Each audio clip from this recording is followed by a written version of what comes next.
Okay जी, chapter नंबर 4 की तरफ हम आ चुके हैं। 3 चैप्टर हमारे कंप्लीट हो गए। Now we are into the द चैप्टर नंबर 4। अब चैप्टर नंबर 4 में बहुत ही इंपॉर्टेंट चीज़ हम सीखने जा रहे हैं, तो मैं चाहता हूं कि आप थोड़ा सा इस चैप्टर को सीरियस होके फुल कंसंट्रेशन के साथ सुने, देखें और समझें कि मैं क्या कह रहा हूँ। क्योंकि to me as a professional trader, to me as experience trader, मुझे तकरीबन 8 साल इस मार्केट में हुए हैं और उन 8 सालों में मैंने जो कंक्लूजन निकाला है उनमें ये है कि जो सपोर्ट रेजिस्टेंसेस हैं वो हमारी टेक्निकल एनालिसिस के रीढ़ की हड्डी है। ठीक है ना, रीढ़ की हड्डी यानी कि स्पाइनल कॉर्ड जो होती है ना इंसान की, अगर वो थोड़ी सी भी आगे पीछे हो जाए तो इंसान पैरालाइज हो जाता है।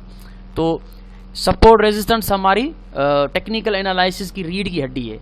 जो हम प्राइस एक्शन के ऊपर टेक्निकल अप्लाई करते हैं वो स्पाइनल कॉर्ड है वो उसकी, यानी कि अगर आपकी सपोर्ट रेजिस्टेंस आगे पीछे हो गई थोड़ी सी भी तो समझो कि आपका पूरा टेक्निकल एनालिसिस पैरालाइज्ड हो जाएगा।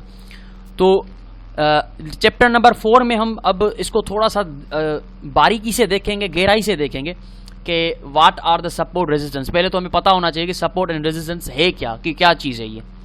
उसके बाद साइकोलॉजी ऑफ सपोर्ट रेजिस्टेंस, के सपोर्ट रेजिस्टेंस क्यों बनती हैं, हाँ वो क्यों बनती हैं, कौन इनको बनाता है, क्यों मार्केट बाउंस बैक होती है उन लेवल से, तो उनके पीछे की साइकोलॉजी को भी हम समझेंगे। उसके बाद सिग्निफिकेंट सपोर्ट रेजिस्टेंस लेवल कौन से हैं, सिग्निफिकेंट सपोर्ट रेजिस्टेंस लेवल्स कौन से हैं, उन सिग्निफिकेंट वो क्यों हैं। उसके अलावा plotting horizontal support resistance level, horizontal जो है सपोर्ट और रेजिस्टेंस लेवल्स को कैसे प्लॉट करते हैं, कैसे लगाते हैं अपने चार्ट के ऊपर। उसके अलावा हॉरिजॉन्टल सपोर्ट रेजिस्टेंस ब्रेकआउट्स के, उनके जो ब्रेकआउट्स होते हैं वो कौन से लेजिट ब्रेकआउट होते हैं, फॉल्स ब्रेकआउट कैसे होते हैं, मार्केट किस तरह से ब्रेकआउट्स करती है। उसके अलावा शिफ्टिंग ऑफ हॉरिजॉन्टल जोन्स, जो हॉरिजॉन्टल जोन्स होते हैं सपोर्ट रेजिस्टेंस के, उनकी शिफ्टिंग कैसे होती है, वो कैसे शिफ्ट होते हैं। अब देखें सपोर्ट और रेजिस्टेंस 2 टाइप की होती हैं, एक तो हॉरिजॉन्टल होती हैं और दूसरी होती है ट्रेंड लाइन पे सपोर्ट रेजिस्टेंसेस। लेकिन यहाँ पे हम सीखेंगे horizontal support resistances. Trend line को आगे चलकर हम देखेंगे, अभी हॉरिजॉन्टल सपोर्ट रेजिस्टेंसेस को हम देखेंगे। तो what are the support and resistance levels, support and resistance levels क्या हैं, उनके बारे में थोड़ा सा हम समझने की कोशिश करेंगे कि सपोर्ट रेजिस्टेंसेस क्या हैं। तो चलते हैं, शुरू करते हैं सपोर्ट और रेजिस्टेंसेस को। कि सपोर्ट रेजिस्टेंसेस बहुत ही, एक बार फिर मैं कहता हूं कि इंपॉर्टेंट चीज़ है टेक्निकल एनालिसिस के अंदर, ये रीढ़ की हड्डी का काम करती है, बहुत ही इंपॉर्टेंट है। इसको बारीकी से सीखना है, बारीकी से समझना है, क्योंकि आगे चलकर मैं जो आपको सेटअप्स दूंगा उन सेटअप्स में तकरीबन एंट्री पॉइंट्स जो होंगी वो सपोर्ट रेजिस्टेंसेस के बेस पे होंगी। तो मैं चाहता हूं कि सपोर्ट रेजिस्टेंसेस को आप ज़्यादा तरजीह दें, ज़्यादा इंपॉर्टेंस दें, ज़्यादा ध्यान से देखें। तो चलते हैं सपोर्ट रेजिस्टेंसेस की तरफ। So what are the support and resistance, support resistance है क्या, चाहे वो स्टॉक्स हो चाहे वो फॉरेक्स की मार्केट हो। जब हम टेक्निकल एनालिसिस करते हैं तो सपोर्ट और रेजिस्टेंस का कॉन्सेप्ट ये है कि जो मूवमेंट होती है प्राइस की, ठीक है ना, जो मूवमेंट है प्राइस की, जो प्राइस चार्ट पे आपके सामने मूव कर रही होती है, वो कुछ ऐसे लेवल्स होते हैं चार्ट के ऊपर आपके, जहां से प्राइस को ब्रेक करके निकलने में दुश्वारी होती है, वहां से टकरा के बाउंस बैक हो रही होती है। तो ये जो मल्टीपल टचेस होती हैं उन लेवल्स पे मार्केट आके टकरा के वापस निकल आती है। तो मिसाल के तौर पे मैंने एक बाल फेंकी आसमान की तरफ, दी ना, वो बाल जो है वो छत से टकराई, छत से टकराने के बाद वो बाल नीचे आ गई। अब वो बाल छत से टकरा के नीचे क्यों आई है, वो बाल ऊपर क्यों नहीं निकल गई, क्योंकि there was a resistance on the ceiling, right, छत पे जो है वो रेजिस्टेंस थी जिसकी वजह से बाल टकरा के नीचे आ गई। चाहे कितना भी आप ताबड़तोड़ मेहनत कर रहे हो, लेकिन बाल छत से ऊपर नहीं निकलेगी जब तक आप छत को ही हटा नहीं देते। तो बिल्कुल उसी तरह से अगर मैं नीचे बाल फेंकूंगा जमीन की तरफ तो वो बाल जो है वो जमीन से बाउंस बैक होकर ऊपर निकलेगी। तो कुछ ऐसा हो ही नहीं सकता, ऐसा मुमकिन ही नहीं है कि बाल जमीन को चीरते हुए नीचे निकल जाए। तो नीचे बाल सपोर्ट पकड़ के उठती है और ऊपर से बाल रेजिस्ट मार के नीचे गिरती है। तो इस तरह से बिल्कुल उसी बाल की साइकोलॉजी को आप लेकर आए इस मार्केट की प्राइस पे। ये जो मार्केट की प्राइस है ऊपर छत पे टकरा के नीचे आती है और नीचे जमीन से टकरा के ऊपर जाती है। इन लेवल्स को, जिन लेवल्स को वो ब्रेक करने में उसको दुश्वारी होती है, जहां से वो मजबूरन बाउंस बैक होकर वापस निकलती है, उन्हीं लेवल्स को हम कहते हैं सपोर्ट एंड रेजिस्टेंस लेवल।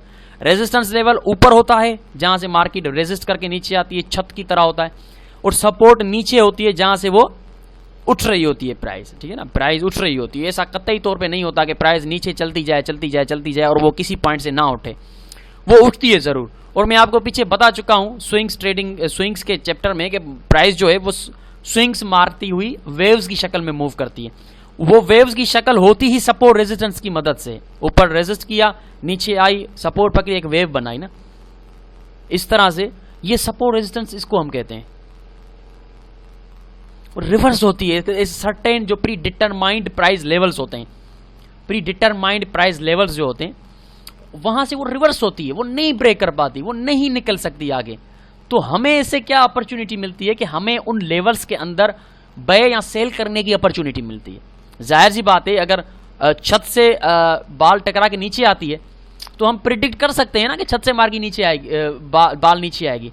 तो बिल्कुल उसी तरह से रेजिस्टेंस पे जब प्राइस टकराती है तो हम ये प्रिडिक्ट करते हैं कि अब मार्केट रेजिस्ट मार्केट नीचे आएगी, तो हम यहाँ पे सेल करके अपनी अपॉर्चुनिटी एज ले सकते हैं ना, सेल की अपॉर्चुनिटी ले सकते हैं, हम ये एडवांटेज ले सकते हैं कि हम इसको सेल करेंगे।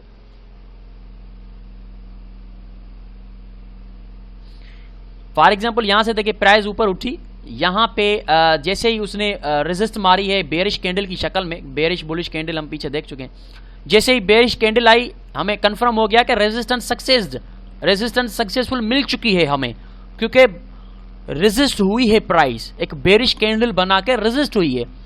अगर ये बेरिश कैंडल नहीं होती तो रेजिस्टेंस नहीं है, रेजिस्टेंस का मतलब है कि बेरिश कैंडल बन गई।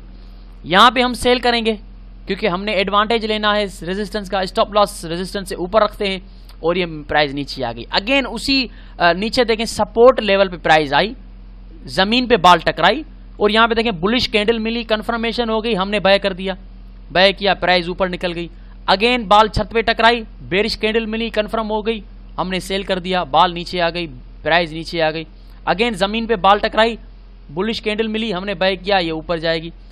अल्टरनेटिवली अगर ब्रेक करती है, हमारा स्टॉप लॉस हिट होता है तो डजंट मैटर, अगर स्टॉप लॉस हिट होता है तो डजंट मैटर। हम नेक्स्ट फिर देखेंगे ब्रेकआउट की ट्रेड करेंगे।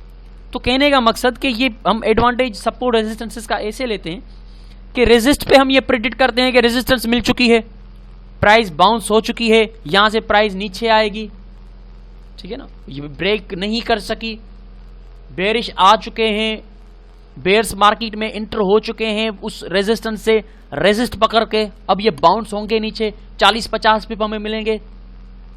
तो ये इस तरह से सपोर्ट रेजिस्टेंस इसको कहते हैं ना, ये होती है सपोर्ट रेजिस्टेंसेस कि सपोर्ट पे जब प्राइस आती है, प्री डिटरमाइंड प्राइस लेवल होता है, वो लेवल हर किसी की नजरों में होता है। आपके सामने अगर ये चार्ट है तो सिर्फ आपके सामने नहीं है, ये चार्ट सिर्फ आपके सामने नहीं होता, ये उन हजारों लाखों ट्रेडर्स के सामने सेम चार्ट होता है जो आपके सामने होता है। तो आपके सामने अगर कोई सपोर्ट नजर आ रही है तो वही सपोर्ट हजारों लाखों ट्रेडर्स को भी नजर आ रही है, वही सपोर्ट, यानी कि वो प्री डिटरमाइंड प्राइस लेवल हर किसी की नजरों में है, हर कोई उसकी ताक में बैठा हुआ है कि बस प्राइस आए और मैं वहां पे बाय करूंगा। तो ये सपोर्ट रेजिस्टेंस इसी को कहते हैं, एक प्री डिटरमाइंड प्राइस लेवल्स होते हैं जिससे प्राइस बाउंस बैक होती है, प्राइस को ब्रेक करने में दुश्वारी होती है। क्यों होती है दुश्वारी, वो आगे चलकर हम देखते हैं। तो आपका कॉन्सेप्ट यहां पे क्लियर होना चाहिए कि what are the support and resistance level. कितने पता नहीं कितने ट्रेडर हैं जो सिर्फ सपोर्ट रेजिस्टेंसेस पे ट्रेडिंग करते हैं, इंक्लूडिंग मी। मैं भी सपोर्ट रेजिस्टेंस को बहुत ज्यादा तरजीह देता हूं,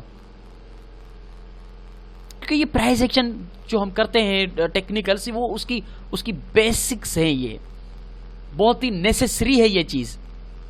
इस चीज को आपने गहराई से समझना है कि कौन सी सपोर्ट रेजिस्टेंसेस पे हमने इंतजार करना है, कहां से पोटेंशियल पुल बैक मिल सकता है, कहां से प्राइस रिवर्स हो सकती है, कौन सी रेजिस्टेंस से होगी, कौन सी सपोर्ट से उठेगी।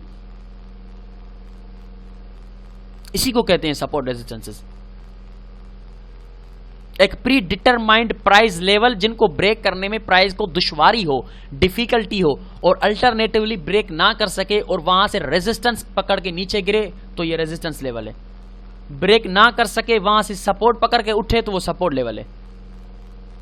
सिंपल, इसको हम कहते हैं सपोर्ट एंड रेजिस्टेंसेस।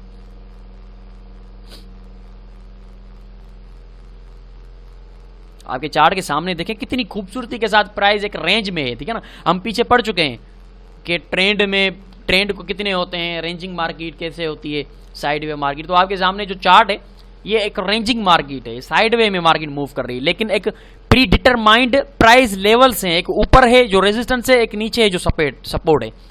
उन दोनों प्राइस लेवल्स के अंदर मार्केट फंसी हुई है, एक रेंज में मूव कर रही है। ऊपर आती है बेयर्स उसको डाउन धकेल देते हैं, नीचे आती है बुल्स उसको ऊपर लेके जाते हैं। तो ये प्राइस मूव कर रही है, पता नहीं कब इसको ब्रेक करेगी। तो इसी को तो कहते हैं सपोर्ट रेजिस्टेंस लेवल। तो ये है सपोर्ट एंड रेजिस्टेंस। आपका कॉन्सेप्ट क्लियर होना चाहिए कि सपोर्ट रेजिस्टेंस है क्या। अरे भाई, सपोर्ट रेजिस्टेंस एक प्री डिटरमाइंड प्राइस ऐसे लेवल्स होते हैं जहां से प्राइस को ब्रेक करके आगे निकलने में दुश्वारी होती है, अल्टरनेटिवली वहां से बाउंस बैक होती है, रिवर्स होती है। उन्हीं को कहते हैं सपोर्ट एंड रेजिस्टेंस लेवल्स, उन्हीं को कहते हैं। और किसको कहते हैं? हॉरिजॉन्टल सपोर्ट रेजिस्टेंस लेवल्स मैं कह रहा हूं, क्योंकि जाहिर सी बात है वो चैप्टर उसी टॉपिक वही है, तो मैं उसी की बात कर रहा हूं। हॉरिजॉन्टल सपोर्ट रेजिस्टेंस लेवल एक प्री डिटरमाइंड प्राइस लेवल्स हैं ये,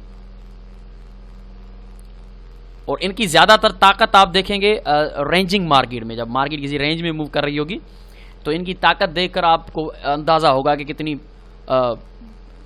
सपोर्ट रेजिस्टेंसेस की ताकत कितनी है, किस तरह से प्राइस जो है वो उसके अंदर मूव कर रही है। फिर आपको मैं यकीन के साथ कहता हूं कि ये आप जब ये देखेंगे, इसको देखने के बाद इस चैप्टर को आप इंस्टेंटली जल्दी में ही अपना MT4 प्लेटफॉर्म खोलें और इसे फाइंड आउट करें। रेंजिंग मार्केट कहीं पे देखें आप इसको, चाहे कोई भी टाइम फ्रेम हो, किसी भी टाइम फ्रेम में चले जाएं, रेंजिंग मार्केट है वहां पे सपोर्ट रेजिस्टेंसेस लगाएं और देखें सपोर्ट रेजिस्टेंसेस की ताकत और उनके होने का आपको एहसास होगा कि उनके पावर का, उनके रिएक्शन जो प्राइस के साथ वो करता है उसका आपको एहसास होगा। अब यहां पे एक और पॉइंट आती है कि कौन से टाइम फ्रेम पे सपोर्ट रेजिस्टेंसेस ड्रा करनी है। अरे भाई, कोई भी टाइम फ्रेम हो, सपोर्ट रेजिस्टेंसेस अपना काम दिखाती हैं, क्योंकि पार्टिसिपेंट्स जो होते हैं, बुल्स और बेयर्स जो होते हैं, वो तो हर टाइम फ्रेम में मौजूद हैं। अगर आप आवर 4 में ट्रेडिंग कर रहे हैं तो बाकी सारे जो भी हजारों लाखों ट्रेडर हैं वो भी आवर 4 में करते होंगे? नहीं भाई, 1 मिनट चार्ट पे भी ट्रेड करने वाले बैठे हुए हैं, 5 मिनट चार्ट पे भी ट्रेड करने वाले बैठे हैं, 15 मिनट के से लेकर मंथली चार्ट तक लोग बैठे हुए हैं ट्रेड करने वाले।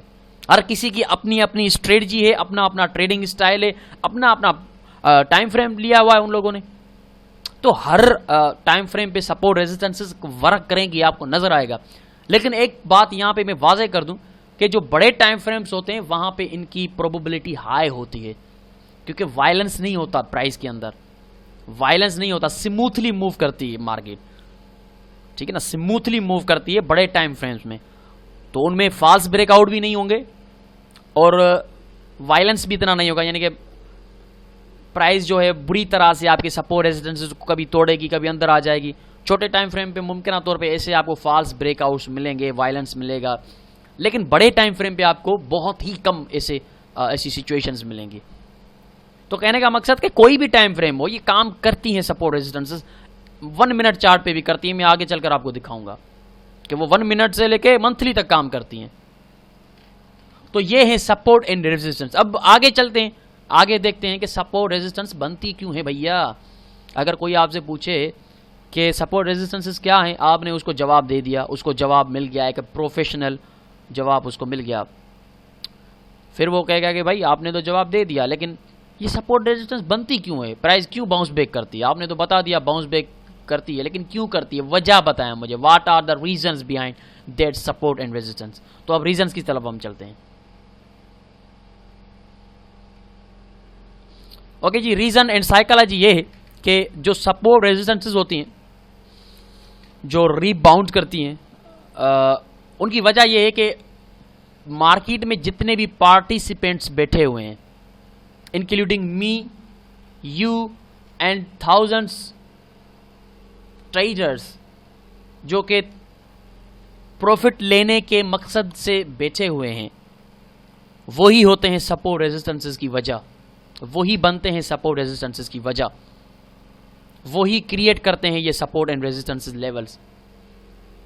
कैसे करते हैं मैं आपको दिखाता हूं, मैं आपको एक्सप्लेन करता हूं। Let me explain it.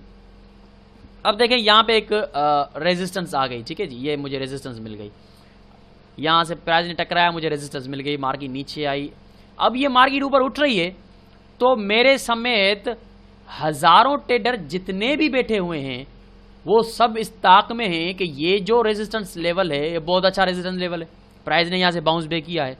तो हर कोई ये जहन बना के बैठा हुआ है कि जब ये प्राइस अगेन इस लेवल में आएगी तो मैं सेल करूंगा। जाहिर सी बात है कि रेजिस्टेंस में हम सेल ही करेंगे ना, बाय तो नहीं करेंगे। तो हर कोई ये जहन बना के बैठा हुआ है कि जब ये प्राइस अगेन इस लेवल में आएगी तो मैं सेल करूंगा। तो क्या होता है कि प्राइस जैसे ही इस लेवल के अंदर आती है, मुझ समेत जितने भी ट्रेडर हैं वो बड़े वॉल्यूम के साथ इंटर हो जाते हैं, sell sell sell sell sell करना शुरू कर देते हैं इस लेवल में। कुछ लोग टच पे ही सेल करना शुरू कर देते हैं, कुछ लोग बेरिश कैंडल के बाद सेल करना शुरू कर देते हैं। और उसकी वजह यह बनती है कि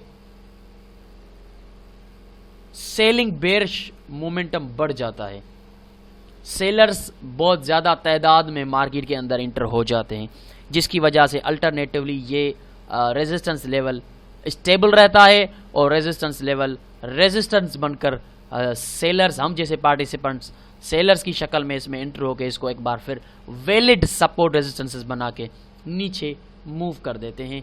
जब यहाँ पे आता है अगेन एक सपोर्ट के लेवल के अंदर, हम क्या करते हैं, अपनी सेल की एंट्रीज क्लोज करते हैं और अगेन इसमें बाय की एंट्री लगाना शुरू कर देते हैं। अल्टरनेटिवली वही होता है कि बायर्स वॉल्यूम बढ़ने की वजह से, बुल्स के इंटर होने की वजह से प्राइस अगेन ऊपर मूव करना शुरू कर देती है।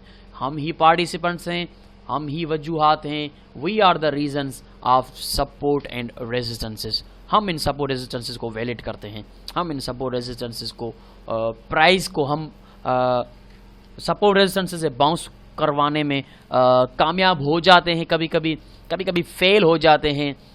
पीछे उसके काफ़ी वजूहात हो सकती हैं कि सपोर्ट रेजिस्टेंसेस हम अगर इंटर होते भी हैं तो भी फेल क्यों हो जाती है। को पीछे से फंडामेंटल भी आ जाती हैं, या पीछे से मुमकिन तौर पे हम तो सेल कर रहे हैं क्योंकि पीछे से जो स्मार्ट मनी है मुमकिन तौर पे वो इस रेजिस्टेंस को रेस्पेक्ट नहीं करवाना चाहती, उसने बड़ा पैसा बहे पे लगाया हुआ है तो वो उसको धक्का देकर ऊपर निकल के ले जाती है। तो साइकोलॉजी जो है सपोर्ट रेजिस्टेंसेस की वो यही है कि हम जैसे पार्टिसिपेंट्स जो होते हैं वही इन सपोर्ट रेजिस्टेंसेस को रेस्पेक्टेबल बनाते हैं, इन्हीं सपोर्ट रेजिस्टेंसेस को ये शक्ल देते हैं, बिहेव करवाते हैं प्राइस को कि इन सपोर्ट से उठे और रेजिस्टेंसेस से गिरे। तो साइकोलॉजी यही है। अगर कोई आपसे पूछे तो ये साइकोलॉजी है ना कि सपोर्ट रेजिस्टेंस क्या होती हैं और कैसे प्राइस उनके अंदर रिएक्ट कर रही होती है। ओके जी, उसके आगे चलते हैं। Significant support and resistance level क्या है। सपोर्ट रेजिस्टेंस हर कोई तो सिग्निफिकेंट नहीं हो सकता ना, हर कोई सपोर्ट रेजिस्टेंस जो होती है वो स्ट्रॉन्ग नहीं हो सकती। तो उस सपोर्ट रेजिस्टेंसेस की जाल जो है, जाल बिछा हुआ है, जो पूरा नेटवर्क है सपोर्ट रेजिस्टेंसेस का, उनके अंदर जो के सिग्निफिकेंट हैं, यानी कि हम अपनी जबान में उनको मेजर कहते हैं कि ये मेजर सपोर्ट है, ये मेजर रेजिस्टेंसेस है, वो आपको मेजर सपोर्ट रेजिस्टेंसेस लेवल जो होते हैं वो या तो आवर 4 में मिलते हैं या आपको डेली के चार्ट में मिलते हैं। अब वो जो देखिए, not all support resistance levels are created equal, यानी कि सारे सपोर्ट रेजिस्टेंस लेवल्स एक जैसे नहीं होते। अगर आप हाई पोटेंशियल सक्सेस की ट्रेड लेना चाहते हैं कि मेरी ट्रेड जो है वो उसकी सक्सेस की प्रोबेबिलिटी बहुत ज़्यादा हो, मैं सपोर्ट रेजिस्टेंसेस पे ट्रेड की बात कर रहा हूँ कि किसी भी सपोर्ट या किसी भी रेजिस्टेंस पे आप चाहते हैं कि मेरी ये सपोर्ट और या रेजिस्टेंस की जो ट्रेड में ले रहा हूँ वो उसकी जो सक्सेस पोटेंशियल है वो ज़्यादा हो, हाई प्रोबेबिलिटी हो, तो आपको फोकस करना पड़ेगा उन सपोर्ट रेजिस्टेंसेस पे जो सिग्निफिकेंट हैं, जो मेजर हैं, उन पे आपको हाई प्रोबेबिलिटी मिलेंगी ना। अब वो सिग्निफिकेंट कौन से हैं? सिग्निफिकेंट जो होते हैं वो बड़े टाइम फ्रेम्स पे होते हैं, जैसे मंथली है, वीकली है, डेली है, या एट लीस्ट आवर 4 में होते हैं, वो हम सिग्निफिकेंट उनको कहते हैं। एक तो बड़े टाइम फ्रेम पे होने चाहिए, और सेकंडली मार्केट ज़्यादातर उस लेवल से बाउंस बैक होती हो, यानी कि उन लेवल्स को मार्केट को ब्रेक करने में दूसरे लेवल्स के मुकाबले में ज़्यादा दुश्वारी होती हो, बार बार 2 3 4 बार उसको बार बार रेजिस्ट सपोर्ट पकड़ रही है, ब्रेक नहीं कर पा रही, वो होते हैं सिग्निफिकेंट बड़े टाइम फ्रेम्स के ऊपर। अब नीचे चार्ट जो है वो US dollar versus Japanese yen का चार्ट है और उसका टाइम फ्रेम डेली का है। अब ये मार्केट रेंज में मूव कर रही है, अब वाजे हमने पीछे पड़ा हुआ है ट्रेंड्स में कि रेंजिंग मार्केट हो या साइडवे मार्केट, वो साइडवे मूव कर रही है, एक रेंज में है, एक सीधी मूव कर रही है हॉरिजॉन्टली। अब इसमें दो हॉरिजॉन्टल लेवल्स हैं, एक pre defined pre determined price levels हैं। एक ऊपर रेजिस्टेंस 114,400 का लेवल रेजिस्टेंस का है ऊपर, ये प्री डिटरमाइंड प्राइस लेवल है जो रेजिस्ट कर रहा है। नीचे 108,340 ये एक प्री डिटरमाइंड प्राइस लेवल है जो सपोर्ट का काम कर रहा है। अब इन दो प्री डिटरमाइंड प्राइस लेवल के अंदर प्राइस मूव कर रही है, ठीक है ना, ऊपर से बाउंस बैक हो रही है नीचे से। अब ये सिग्निफिकेंट सपोर्ट रेजिस्टेंस लेवल है क्योंकि ये डेली के टाइम फ्रेम पे है और आप देख सकते हैं कि मार्केट ने काफी बार इसको रिजेक्ट किया हुआ है।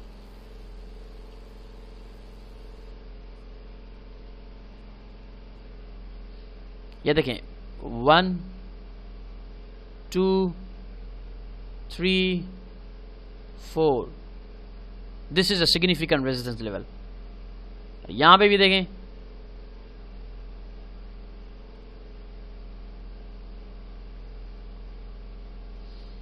अब पता है क्या होता है, ऐसे लेवल्स जो होते हैं ना सिग्निफिकेंट, उनके ब्रेकआउट जो होते हैं वो ज्यादातर फास्ट ब्रेकआउट नहीं होते, वो सक्सेस चांसेस उनके ज्यादा होते हैं।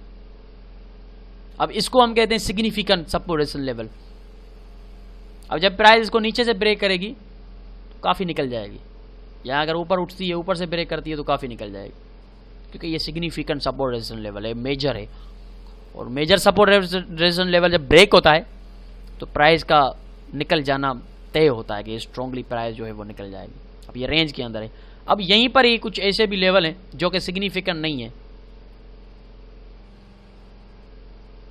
यहां पे काफी ऐसे लेवल हैं जो फिर सिग्निफिकेंट नहीं है, जैसा कि ये देखें सपोर्ट रेजिस्टेंस लेवल है, प्राइस ने यहां से ब्रेक किया फिर यहां से भी ब्रेक कर लिया आराम से, तो ये सिग्निफिकेंट नहीं है।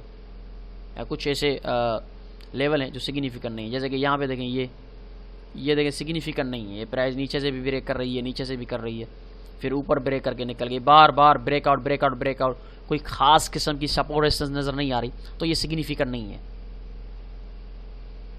सिग्निफिकेंट वही है जिन पे ज्यादातर बाउंस बैक हो, प्राइस उसके आगे क्लोज ही ना हो सके, उसकी क्लोजिंग उसी के अंदर हो। यहां से टच किया क्लोजिंग अंदर, क्लोजिंग अंदर, क्लोजिंग अंदर, और अगर विक्स के साथ क्लोजिंग होती है तो और ज्यादा अच्छी चीज है, ठीक है ना। अगर विक्स बना के क्लोजिंग अंदर देती है तो फिर और ज्यादा अच्छी चीज है, क्योंकि रिजेक्शन आ रही है कि स्ट्रांगली रिजेक्ट होकर प्राइस नीचे क्लोज हो रही है। तो ये सिग्निफिकेंट लेवल्स होते हैं जो बड़े टाइम फ्रेम पे आपको मिलते हैं, सपोर्ट रेजिस्टेंसेस के, हॉरिजॉन्टल सपोर्ट रेजिस्टेंसेस के ये सिग्निफिकेंट लेवल्स हैं। मेजर बड़े टाइम फ्रेम पे हम इनको ड्रा करते हैं ताकि हमें पता चल सके।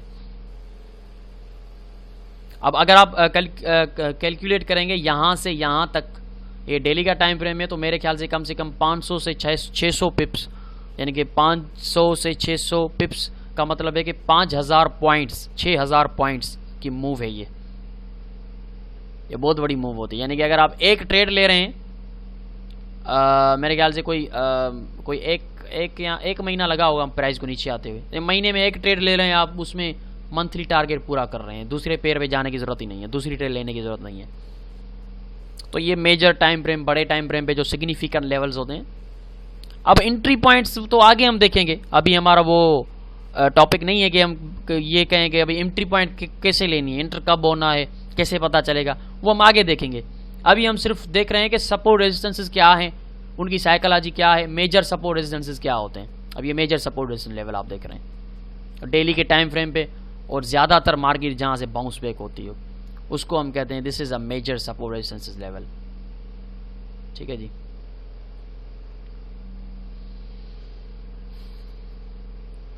अब horizontal support resistance level plot कैसे किए जाते हैं,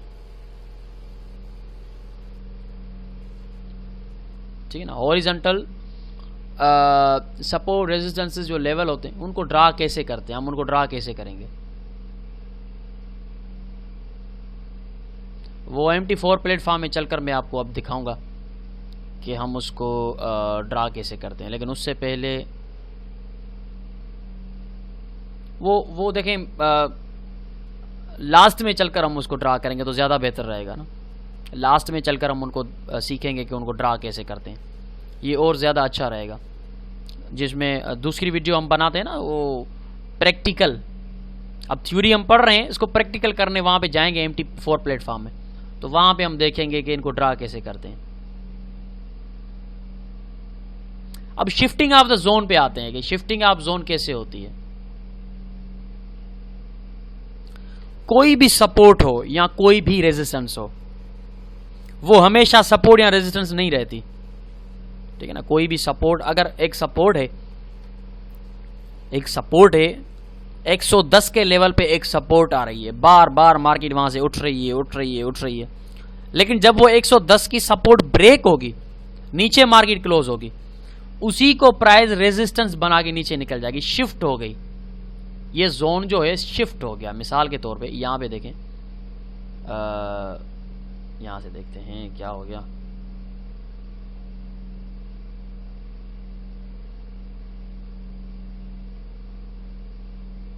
ये एक जोन है, ठीक है जी।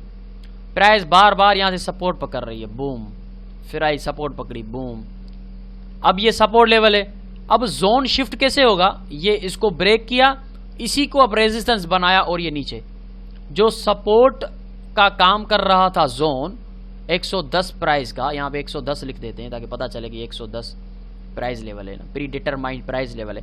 110 का जो प्राइस लेवल है वो मुसलसिल सपोर्ट, लेकिन जब वो ब्रेक हुआ वही लेवल रेजिस्टेंस बन गया और रेजिस्टेंस का काम करने लगा, बूम नीचे, फिर बूम नीचे, ठीक है। अगेन वो फिर ऊपर ब्रेक हुआ, लेकिन फिर वो सपोर्ट बन गया।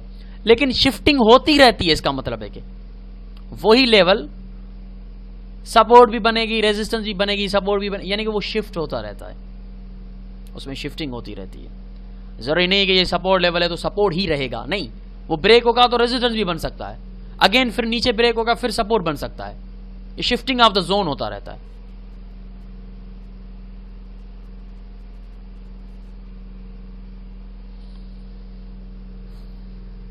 इसको कहते हैं शिफ्टिंग ऑफ द जोन। जो जोन सपोर्ट था वो शिफ्ट होके ब्रेकआउट के बाद रेजिस्टेंस बन गया, जो जोन रेजिस्टेंस था वो शिफ्ट होके सपोर्ट के बाद ब्रेक के बाद सपोर्ट बन गया। तो shifting of the zones, horizontal support resistance zone, ये भी प्रैक्टिकल करेंगे हम आगे चलकर। इसी चैप्टर 4 का जो दूसरा वीडियो में बनाऊंगा वो आप देखिएगा, उसमें इनको मैंने कैसे ड्रा करते हैं, सपोर्ट रेजिस्टेंस जोन कैसे शिफ्ट होते हैं वो मैं आपको बताऊंगा। अब यहां पे देखें कि जोन शिफ्ट कैसे हो रहा है, बिल्कुल साफ सुथरा चार्ट है, कोई इंडिकेटर वगैरह नहीं है। हम प्राइस एक्शन के ऊपर सिर्फ एक हॉरिजॉन्टल सपोर्ट रेजिस्टेंस लाइन लगाई। पहले शुरू करते हैं जहां से उसने रेजिस्ट किया था, वहां से शुरू करते हैं, ठीक है ना। आप कंसीडर करें कि प्राइस ऊपर आई, हमें रेजिस्टेंस मिली, नीचे आई, हमने वो रेजिस्टेंस लेवल ड्रा कर दिया कि भाई ये जो है ये एक रेजिस्टेंस लेवल है। आगे को छोड़ दें, यूं कंसीडर करें कि आगे मार्केट मूव नहीं हुई, जहां तक मेरा ये येलो शेडो है यहां तक प्राइस मूव हुई है, ठीक है। आगे को आप मूवमेंट कंसीडर ना करें। अब ये प्राइस ने एक रेजिस्टेंस लेवल दिया, हम नीचे आए, मैंने ये रेजिस्टेंस लेवल ड्रा किया कि प्राइस यहां से रेजिस्ट होकर नीचे आई है, और ये डेली का चार्ट है तो ये सिग्निफिकेंट रेजिस्टेंस है। अब ये मार्केट मूव कर रही है, मैं इंतजार में हूं कि यहां से मुझे अदर रेजिस्टेंस मिले ताकि मैं सेल करूं। रेजिस्टेंस नहीं मिली, कोई बेरिश कैंडल नहीं बनी, बेरिश इंटर नहीं हुए, प्राइस स्ट्रांगली ब्रेक हुई, ठीक है। अब ब्रेक हुई है तो अब मेरे पास एक और ऑप्शन है, मुझे रेजिस्टेंस पे अपॉर्चुनिटी नहीं मिली तो अब सपोर्ट पे मिलेगी, यानी कि यही जोन शिफ्ट होकर सपोर्ट हो जाएगा, फिर मैं बाय करूंगा। ये मार्केट नीचे आई, इसी जोन को, इसी रेजिस्टेंस लेवल को यहां पे सपोर्ट बनाया इसने और बुलिश कैंडल दी, बुलिश एविडेंस दिया, यहां पे मैंने बाय किया, स्टॉप लॉस इस जोन के नीचे रखा और ये प्राइस ऊपर निकल गई, जोन शिफ्ट हो गया। अगेन प्राइस नीचे आई, उसी लेवल पे फिर से सपोर्ट पकड़ी, मोमेंटम टूटता हुआ नजर आया, हमने पीछे देखा है मोमेंटम, यहाँ पे देखे मोमेंटम कितना टूट गया, और मोमेंटम टूटने के बाद ये प्राइस बूम ऊपर। तो ये शिफ्टिंग ऑफ द जोन है। कोई भी रेजिस्टेंस है, अगर रेजिस्टेंस नहीं बन रही, ब्रेक होती है, तो इंतजार कीजिए वही रेजिस्टेंस सपोर्ट बन के आपको एक अपॉर्चुनिटी देगी कि आप उसी पे अगेन बाय कर सकें।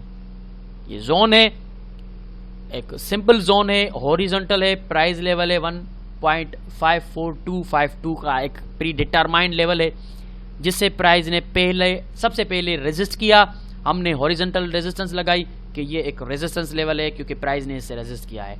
नेक्स्ट हमें उसी लेवल पे रेजिस्टेंस एविडेंस नहीं मिला, प्राइस ने किसी तरह का बेरिश एविडेंस नहीं दिया, अल्टरनेटिवली उसको ब्रेक कर दिया ऊपर की तरफ। ये देखें यहाँ से ब्रेक कर दिया। हमने इंतजार किया कि ये जोन ऑफ शिफ्ट होगा क्योंकि ब्रेकआउट हुआ है, यकीनन जोन शिफ्ट हुआ नीचे। उसी जोन को प्राइस ने, उसी लेवल को प्राइस ने, उसी रेजिस्टेंस को सपोर्ट बनाया, हमने बाय किया, मार्केट ऊपर निकल गई। This is the shifting of the zone. इसको हम कहते हैं जोन शिफ्ट होते हैं। अब यही, अगर यही जोन, पता है क्या होता है, मिसाल के तौर में आपको बताता हूं। अब ये जोन तो शिफ्ट हो गया, ब्रेक हुआ, यहां से सपोर्ट पकड़ी, एविडेंस मिला, हमारा टीपी हिट हुआ।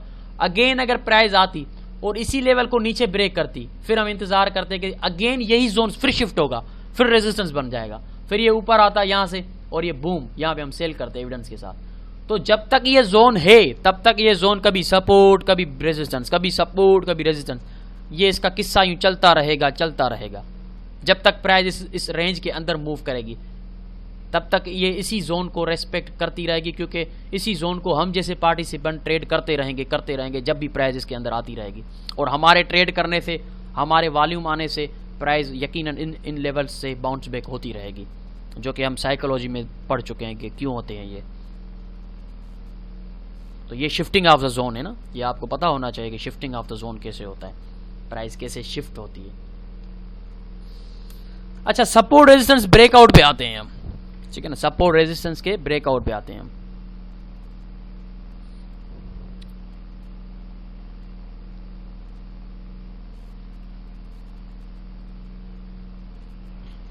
देखिए, काफी लोगों का मानना है कि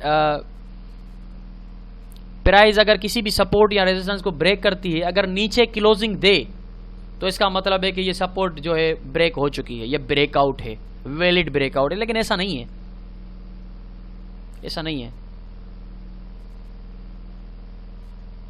this is not always the case, ऐसा नहीं होता। मुमकिन है 50 to 60% होता हो और होता भी है कि प्राइस अगर नीचे क्लोजिंग देती है तो वो वैलिड ब्रेकआउट हम कंसीडर करते हैं उसको। अब चलती हुई कैंडल का तो ब्रेकआउट हम कंसीडर नहीं करते ना, कि अगर यहां पे देखें, अगर इस चलती हुई कैंडल को मैंने ब्रेकआउट तस्वर किया होता कि ओ माय गॉड ब्रेकआउट हो गया, मार्केट नीचे आई, यहां पे मैं सेल करूं, नहीं, इसको ब्रेकआउट नहीं करते। अगर उसी लेवल के बाहर जाके कैंडल क्लोज देती है, बॉडी अपनी बाहर क्लोज करती है, जैसा कि यहां पे इस बेरिश कैंडल ने बॉडी बाहर क्लोज की है, तो यस, इसको हम कहते हैं कि ये वैलिड ब्रेकआउट है। लेकिन this is not always the case, हमेशा ऐसा नहीं होता। मार्केट बाउंस बैक होकर वापस आ जाती है, जैसा कि आप देख सामने है कि नीचे क्लोज दिया लेकिन अल्टरनेटिवली फिर अंदर आ गई। फिर हम क्या करेंगे, लेकिन अंदर आने के बाद देखें क्या हुआ है, जो मैंने आपको पीछे बताया था, शिफ्टिंग ऑफ द जोन हुआ है। नीचे क्लोज दिया लेकिन अल्टरनेटिवली फिर अंदर आ गई, and then shifting of the zone हुआ, मार्केट ऊपर निकली, अगेन ये नीचे सपोर्ट पकड़ के उठी है, यहां पे हम अगेन बाय करेंगे और बूम, फॉल्स ब्रेकआउट का भी हम फायदा उठा सकते हैं shifting of the zone consider करके। शिफ्टिंग ऑफ द जोन का जो माइंडसेट हमने बनाया हुआ है कि अगर मार्केट यहां से शिफ्टिंग ऑफ द जोन में नीचे आई, क्लोज दी, रेजिस्टेंस पे कोई एविडेंस नहीं मिला, हालांकि हमको कैसे आइडेंटिफाई करना होता है कि ये फॉल्स ब्रेकआउट है, तो उसका यही सबसे अच्छा एंट्री पॉइंट में आगे चलकर मैं आपको पढ़ाऊंगा, समझाऊंगा कि कौन से फॉल्स ब्रेकआउट आपको समझने हैं, एंट्री कब लेनी है। अब ये एक फॉल्स ब्रेकआउट है, हालांकि कैंडल ने बाहर क्लोजिंग दी। अब काफी लोगों ने पता है क्या किया होगा, काफी लोगों ने यहाँ पे सेल किया होगा, स्ट्रांगली ब्रेकआउट हो गया है। काफी लोगों ने इस रीटेस्ट पे सेल कर दिया होगा कि रीटेस्ट हो गया, स्ट्रॉन्ग बेयरिश मोमेंटम आ गया, जोन ब्रेक हो गया, लेकिन अल्टरनेटिवली प्राइस अंदर आ गई। तो कहाँ पे खता खाई है लोगों ने, वो हम आगे चलकर एंट्री पॉइंट्स में सीखेंगे कि हमने इंटर कब होना है, यानी कि एंट्री पॉइंट्स का थोड़ा सा। लेकिन अल्टरनेटिवली मैं ये यहाँ पे आपको बता रहा हूँ कि अगर हम फेल हो भी गए, वही शिफ्टिंग ऑफ द जोन होगा, अगेन आप यहाँ पे बाय करेंगे फिर प्राइस ऊपर, चाहे कोई भी रुख हो, चाहे कोई भी डायरेक्शन मार्केट पकड़े, हमने जो पढ़ना है उसी को सामने रखना है। फॉल्स ब्रेकआउट है, कोई फर्क नहीं पड़ता, मैं शिफ्टिंग ऑफ द जोन को कंसीडर करके अगेन बाय करूंगा, ये माइंडसेट होना चाहिए। तो ये फॉल्स ब्रेकआउट आपके सामने है। फॉल्स ब्रेकआउट सिर्फ वो नहीं होता कि जो कि कैंडल रिजेक्ट होकर ऊपर आती है, ये फॉल्स ब्रेकआउट सिर्फ नहीं है कि नीचे क्लोज नहीं दे सकी और ऊपर निकल गई। फॉल्स ब्रेकआउट नीचे क्लोजिंग के भी होते हैं कि यहां पे नीचे क्लोज हुई और फॉल्स ब्रेकआउट है ये। तो ज़्यादातर 50 to 60% केसेस में ऐसा होता है कि प्राइस नीचे क्लोजिंग देती है तो वो फास्ट ब्रेकआउट नहीं होता, वो वैलिड ब्रेकआउट होता है और प्राइस मूव करती है। लेकिन 40% ऐसा होता है कि प्राइस फॉल्स ब्रेकआउट करती है नीचे क्लोजिंग के बावजूद भी या ऊपर क्लोजिंग के बावजूद भी। तो ये फॉल्स ब्रेकआउट्स होते हैं। ओके जी, अब हम MT4 प्लेटफॉर्म पे चलेंगे और MT4 प्लेटफॉर्म में चलकर हम देखेंगे कि किस तरह से सपोर्ट रेजिस्टेंस ड्रा करते हैं, शिफ्टिंग ऑफ द जोन कैसे होता है और फॉल्स ब्रेकआउट कौन से होते हैं। ओके जी, ये वीडियो यहाँ पे कंप्लीट है। नेक्स्ट वीडियो देखें आप चैप्टर 4 का प्रैक्टिकल, उसमें हम ड्रा भी करेंगे और शिफ्टिंग ऑफ द जोन वगैरह भी देखेंगे।